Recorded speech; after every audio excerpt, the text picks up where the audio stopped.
Japan এমন একটি দেশ যেখানে প্রত্যেকটা দৃশ্যই একটা নতুন স্বপ্নের মতো। আকাশ ছুঁয়ে নিস্তব্ধে দাঁড়িয়ে থাকা মাউন্ট ফুজি, ব্যস্ত রাস্তা কিন্তু নেই কোনো হর্নের শব্দ। ওদাইবা ফিউচারিস্টিক সিটি, সি ব্রিজ আর এন্ডলেস স্কাইলাইন। এই ট্রিপে ছিল অনেক অনেক এক্সপ্লোরিং, এন্টারটেইনমেন্ট, অনেক বেশি ঘোরাঘুরি অ্যান্ড আনলিমিটেড ফান।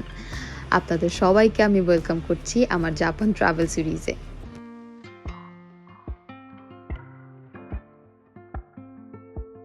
তো আমরা ৩০ তারিখ রাত অলমোস্ট ৮টার দিকে এয়ারপোর্টে যেয়ে পৌঁছাইছি।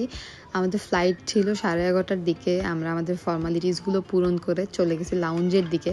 অ্যান্ড আমাদের ইমিগ্রেশন কিন্তু অনেক বেশি ইজি ছিল। তোমরা just return air ticket, paid hotel booking রাখবা অ্যান্ড নিজে কনফিডেন্ট থাকবা, এর বেশি কিছুই দরকার নাই। সো অ্যাট ফার্স্ট আমরা গেছি হচ্ছে ইউসিবি লাউঞ্জে।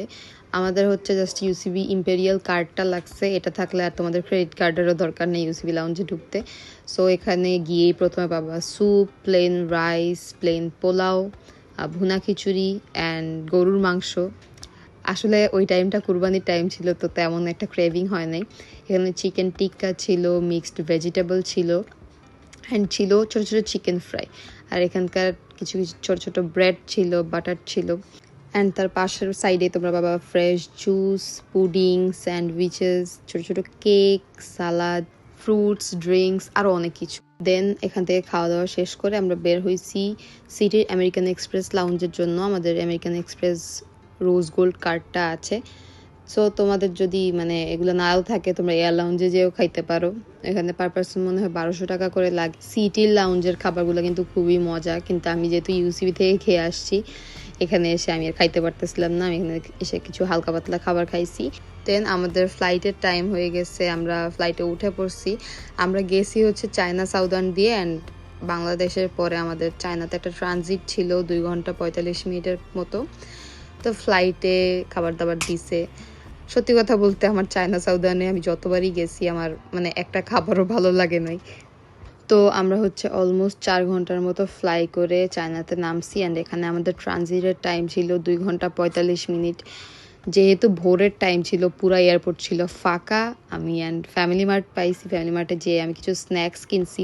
দেন আবার আমাদের ফ্লাইটের টাইম হয়ে গেছে, কিন্তু এত বৃষ্টি হইতেছিল আমি ভাবছি ফ্লাইট ডিলে হবে নাকি, তো এমন কিছুই হয় নাই। আমরা সেফলি জাপানে ল্যান্ড করছি।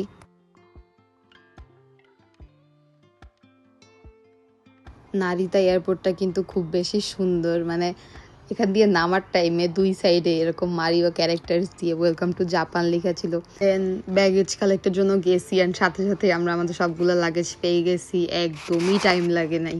অ্যান্ড ব্যাগেজ ট্যাগেজ নিয়ে আমরা আবার ইমিগ্রেশনের দিকে গেছি অ্যান্ড আমাদের মানে একদমই স্মুথ ছিল এখানেও ইমিগ্রেশন। আমরা বের হয়েছি, বের হয়ে কারেন্সি এক্সচেঞ্জ করছি। তো আমরা $500 এক্সচেঞ্জ করছি অ্যান্ড পাইছি হচ্ছে 77,690 ইয়েন। দেন ওখান থেকে আমরা চলে গেছি ট্রেন স্টেশনে, অ্যাজ আমাদের লোকেশন অনেক দূরে ছিল। আমরা নারিতা এয়ারপোর্ট থেকে যাব হচ্ছে তাকাদানোবাবা স্টেশনে। সো আমরা স্কাইলাইনের টিকিট কাটছি 3টা, আমাদের অলমোস্ট 1280 ইয়েনের মতো লাগছে। এখানকার প্রত্যেকটা সিস্টেম লিটারালি অনেক বেশি সুন্দর অ্যান্ড স্টেশনে যেতেই তোমরা এত বেশি মানুষ দেখতে পারবা, মানে এক একজনের রাস্তায়। তো লাইনে যাওয়ার পরেও কিন্তু আমাদের তেমন একটা ওয়েট করা লাগে নাই, আমরা দাঁড়ানোর সাথে সাথেই ট্রেন চলে আসছে অ্যান্ড আমরা স্কাইলাইনারে উঠে পড়ছি। জাপানে আমি যতগুলো ট্রেনে উঠছি আমার সবচেয়ে বেস্ট লাগছে স্কাইলাইনার, কারণ একদমই সময় লাগে না and the view was breathtaking. মানে এক সাইডে তোমরা গাছপালা দেখবা, পাহাড় দেখবা, বাসাবাড়ি দেখবা। অ্যান্ড অলসো আমরা কিন্তু যাওয়ার টাইমে ট্রেন থেকে টোকিও স্কাই ট্রি দেখে ফেলছি। মানে আমার এত বেশি ভালো লাগতেছিল, জাপান এত বেশি সুন্দর লিটারেলি। অ্যান্ড জাপানের ট্যাক্সি কিন্তু অনেক বেশি এক্সপেন্সিভ। সো মেইন কথা হচ্ছে আপনারা যদি জাপানে এসে ট্রেনটা একবার বুঝে যান, আপনাদের পুরো জাপান ট্রিপ অনেক বেশি ইজি হয়ে যাবে। And this is our room. আমরা তাকাদানোবাবা স্টেশন থেকে অলমোস্ট 10 মিনিটের দূরত্বে একটা হোটেলের রুম নিছি and the room was pretty good. সাইজটা ছোটো ছিল, বাট এখানে ছোটো একটা কিচেন ছিল, মাইক্রোওয়েভ ছিল, মানে দরকারি জিনিসপত্র যা যা লাগে সবই ছিল। অ্যান্ড দেন আমরা রুম থেকে বের হয়েছি অ্যান্ড আগে থেকেই ভেবে গেছিলাম যে ফার্স্ট দিন যেহেতু এত ফ্লাইট লাই করে আসছি, অনেক টায়ার্ড থাকবো, সো আমরা আশেপাশের এরিয়াটাই একটু ঘুরে দেখবো।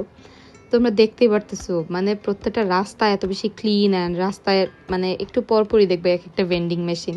অ্যান্ড স্টেশনের পাশেই কিন্তু ম্যাকডোনাল্ডস, কুরা সুশি, সুশিরো অলমোস্ট সব কিছুই ছিল। সো আমাদের জন্য অনেকটা ইজি হয়েছিল। আমাদের তখন অনেক বেশি খিদা লাগছে, দ্যাটস ওয়াই আমরা আশেপাশে কোথাও একটা খেয়ে নিব। সো আমরা স্টেশনে গেছি, ট্রেন থেকে নেমে অনেকক্ষণ খোঁজাখুঁজি করছি, কারণ অ্যাট ফার্স্ট আমাদের হালাল ফুড লাগবে অ্যান্ড অনেক জায়গার খাবার তো পছন্দ হচ্ছিল না। দেন শিনজুকুতে আমরা একটা ছোট রেস্টুরেন্টে বসে গেছি অ্যান্ড গেস হোয়াট, আমি ওইখানে যে রামেন পেয়ে গেছি। রামেন তো আমার অনেক বেশি ফেভারেট, তো আমি একটা রামেনের সেট অর্ডার দিছি। তো এখানে শহীদ একটা গ্রেপের জুস খাচ্ছিল, এটা টেস্ট ভাই ট্রাস্ট মি এত মজা ছিল। So here is my ramen set. এখানে সালাদ ছিল, রামেন ছিল, কিমচি ছিল, দেন হচ্ছে ছোট ছোট মাকি সুশিস ছিল, আর বড় একটা চিকেনের সেট নিয়েছিলাম। দেন রাতে আমরা আবারও বের হয়েছি। জাপানের নাইট লাইফ ট্রাস্ট মি এত সুন্দর, মানে এই জায়গাটা এত বেশি নিরিবিলি ছিল। আমরা গেছি ইয়োকোহামা সিটিতে। জায়গাটা আই থিঙ্ক ইয়োকোহামা পোর্ট টাইপের কিছু একটা ছিল, আমার সঠিক মনে নাই, কিন্তু আমার এখানে এসে লিটারেলি থাইল্যান্ডের কথা মনে পড়ে গেছে, একদম পাতায়া সিটির মতো লাগতেছিল। দেন ওইখান থেকে রওনা দিতে দিতে আমাদের অলমোস্ট 4টার মতো বাজছে অ্যান্ড 4টার দিকে ওইখানে সকাল হয়ে যাচ্ছিল। সো আমরা আমাদের জাপানের প্রথম দিনের গল্প এখানেই শেষ করছি। পরবর্তী এপিসোডে আমি আপনাদেরকে নিয়ে যাব জাপানের সবচেয়ে আইকনিক অ্যান্ড বিখ্যাত জায়গা মাউন্ট ফুজি। এটা আমার কাছে স্বপ্নের চেয়ে কম কিছু ছিল না। দূরে দাঁড়িয়ে আছে মাউন্ট ফুজি আকাশ ছুঁয়ে, অ্যান্ড সুন্দর সুন্দর কিছু লেক, পাহাড়, বৃষ্টি, অনেক রকমের ফুলের বাগান, মেঘ, সব কিছু মিলিয়ে ইট ওয়াজ লিটারেলি লাইক আ ড্রিম।